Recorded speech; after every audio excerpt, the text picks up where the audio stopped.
لواه أملاخنا لو هات كان محرت كان مسانا يهالو نزاب ورحم بخا خبتن زواد قبت ليت زفت سمكانا كم دما نزاب صحاي دميقا وكيبان التوعل معالتي برخن قدسنا بالكهبنا كاب كل زفاتاتنا فتنا أدحنا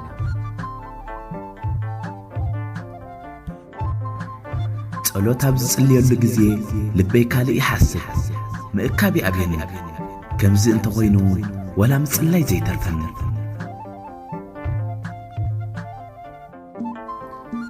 ሓደ ካብ ልቡ ምጽላይ ዝኣብየ ወዲ መዝሙር ንናይ መንፈስ ኣቦኡ ከምዚ ክብል ሓተቶ ኣባ መጽሓፍ ናይ ጸሎት ሒዘ ክጽሊ ከለኹ ልበይ ናብቲ ጸሎት ኣየድህብን ኣፈይ እኳ እንተ ኣንበቦ ልቦናይ ግን ይውትኖ እዩ